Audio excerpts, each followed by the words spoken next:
बिस्मिल्लाहिर्रहमानिर्रहीम। अस्सलाम वालेकुम। नमाज में इमाम के पीछे क़िरात, रफ़अयदैन और आमीन बिलजहर। फातिहा खल्फुल इमाम। फातिहा खल्फुल इमाम यानी इमाम के पीछे सूरह फातिहा पढ़ने के बारे में जो कुछ मैंने तहकीक किया है, उसकी रूह से ज़्यादा सही बात यह है कि मुक्तदी को इमाम के पीछे सूरह फातिहा नहीं पढ़नी चाहिए। इस मसले के हक़ में कुरान, सुन्नत और सहाबा किराम के आसार सब एक दूसरे की तायीद करते हैं। कुरान मजीद में अल्लाह ताला का फरमान है, और जब कुरान पढ़ा जाए तो उसे गौर से सुना करो और खामोश रहा करो ताकि तुम पर रहम किया जाए। सूरह अल-अराफ आयत 204। हज़रत अब्दुल्लाह बिन मसूद रज़ी अल्लाह तआला अन्हु फरमाते हैं कि ये आयत नमाज के बारे में नाज़िल हुई है, यानी जब इमाम नमाज में कुरान पढ़ रहा हो तो मुक्तदी को खामोशी से सुनना चाहिए।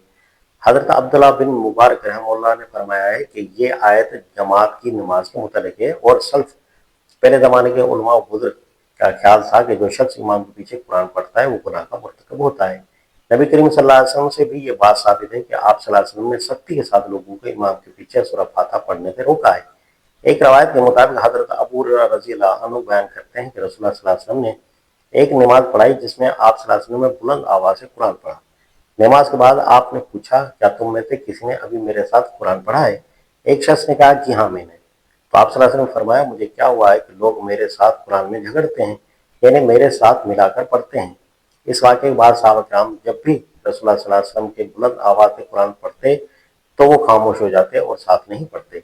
इसी तरह हज़रत ज़ैद बिन साबित रज़ी अल्लाह तआला अन्हु फरमाते हैं कि नबी सल्लल्लाहु अलैहि वसल्लम जब जहरी नमाज यानी वो नमाज जिसमें कुरान बुलंद आवाज़ से पढ़ा जाता है पढ़ाते तो सहाबा किराम भी आपके साथ बुलंद आवाज़ से कुरान पढ़ते। फिर जब यह आयत नाज़िल हुई कि जब कुरान पढ़ा जाए तो खामोशी अख्तियार करो, तो उसके बाद सहाबा खामोश हो गए। यही बात हज़रत अब्दुल्लाह बिन उमर, हज़रत अब्दुल्लाह बिन अब्बास, हज़रत अबू हुरैरा, हज़रत अबू दरदा और दीगर सहाबा किराम से भी मरवी है कि जब इमाम किरात कर रहा हो तो मुक्तदी पर लाज़िम है कि खामोशी अख्तियार करे। रफ़ा यदैन और आमीन बिलजहर।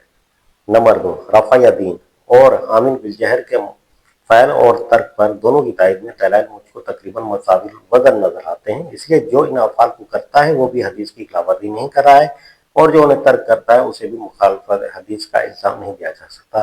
मुझे तो यूँ मालूम होता है कि साहब शरीयत अलैहिस्सलाम ने मुख्तलिफ औक़ात में मुख्तलिफ तरीक़ों से अमल किया है, और उसी तरह सहाबा किराम ने भी।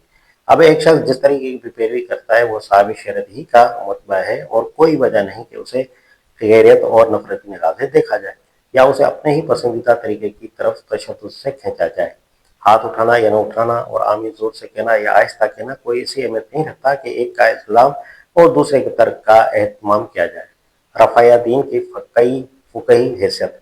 रफ़ा दीन के मतलब कि नबी करीम सल्लल्लाहु अलैहि वसल्लम से 5 मुख्तलिफ तरह अमल मनक़ूल है। नंबर 1, हज़रत इब्न उमर की रवायत है से मालूम होता है कि रसूलुल्लाह सल्लल्लाहु अलैहि वसल्लम 3 मौक़े पर रफ़ा फरमाया करते थे। नमाज के आगाज़ में यानी तकबीर तहरीमा के वक़्त, रुकू में जाते हुए और रुकू से सर उठाते वक़्त।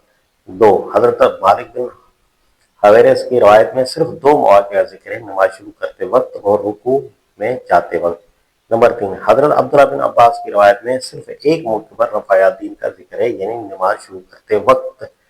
नंबर 4, इमाम मालिक के नज़दीक नबी करीम सल्लल्लाहु अलैहि वसल्लम सिर्फ नमाज के आगाज़ में रफ़ा दीन करते थे और उसके बाद नहीं करते थे। नंबर 5, हज़रत अली से मरवी है कि एक रवायत के मुताबिक नबी करीम सल्लल्लाहु अलैहि वसल्लम रफ़ा दीन नहीं फरमाया करते थे सिवाय नमाज के शुरू में। इन रवायत से ज़ाहिर होता है कि रफ़ा दीन के मामले में सहाबा किराम और ताबईन के यहाँ अमल में कुछ इख्तिलाफ मौजूद था। ये इख्तिलाफ दरअसल इस वजह से पैदा हुआ कि सहाबा ने नबी सल्लल्लाहु अलैहि वसल्लम को मुख्तलिफ मौक़े पर मुख्तलिफ तरीक़ों से नमाज पढ़ाते देखा, और हर सहाबी अपने मुशाहिदे के मुताबिक रवायत की।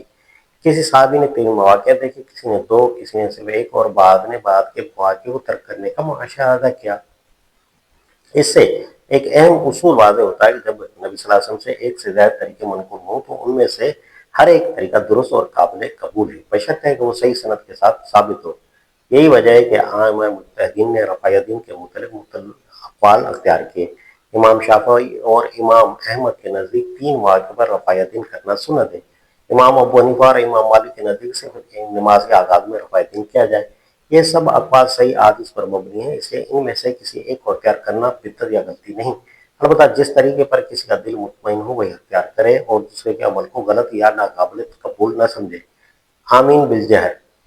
नंबर 1, नबी करीम सल्लल्लाहु अलैहि वसल्लम का इरशाद। हज़रत अबू हुरैरा से रिवायत है कि रसूलुल्लाह सल्लल्लाहु अलैहि वसल्लम ने फरमाया, جب امام آمین کہے تو تم بھی آمین کہو، کیونکہ جس کی آمین فرشتوں کی آمین سے موافق ہو گئی اس کے پچھلے گناہ معاف کر دیے گئے۔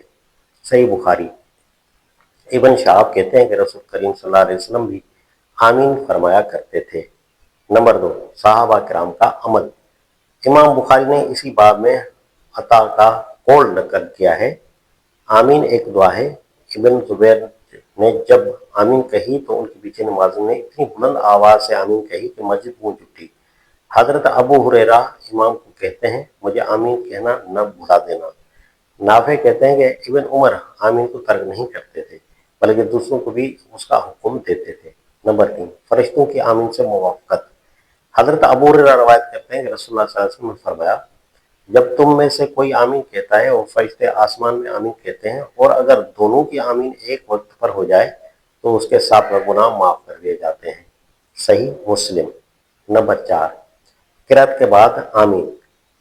امام دارمی روایت کرتے ہیں جب قاری غیر المغضوب علیہم ولا الضالین کہے اور مقتدی آمین کہیں تو اگر ان کی آمین اہل آسمان کی آمین سے ہم آہنگ ہو جائے تو ان کے سابقہ گناہ معاف ہو جاتے ہیں۔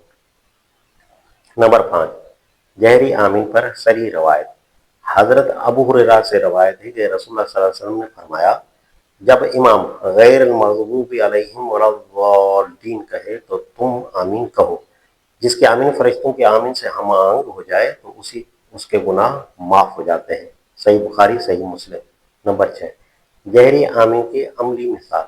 حضرت وائل بن حجر رضی اللہ تعالیٰ عنہ فرماتے ہیں میں نے نبی کریم صلی اللہ علیہ وسلم کے پیچھے نماز پڑھی، جب آپ صلی اللہ علیہ وسلم والضالین کہا تو آپ صلی اللہ علیہ وسلم نے آمین جہرن کہی، پھر دائیں اور بائیں سلام پھیرا یہاں تک کہ میں نے آپ صلی اللہ علیہ وسلم کے رخسار کی سفیدی دیکھی۔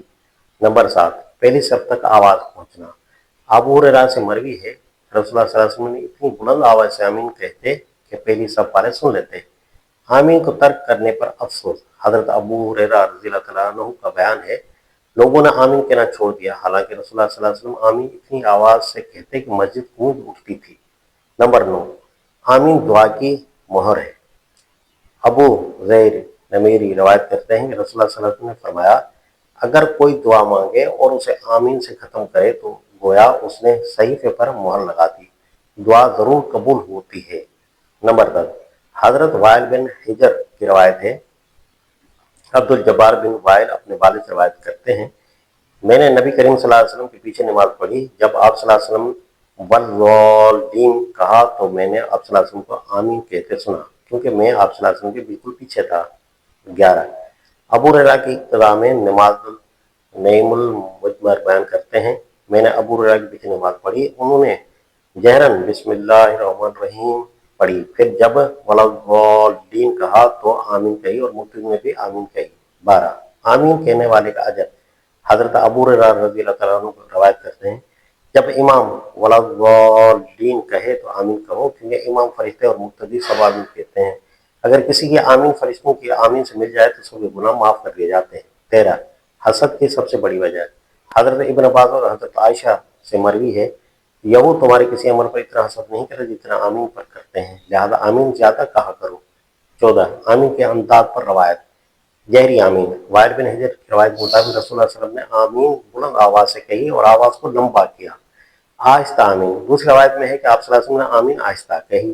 امام ترمذی کے مطابق ان میں زیادہ صحیح روایت وہ ہے جس میں جہری آمین ہے۔ 15، دارقطنی کی تحقیق۔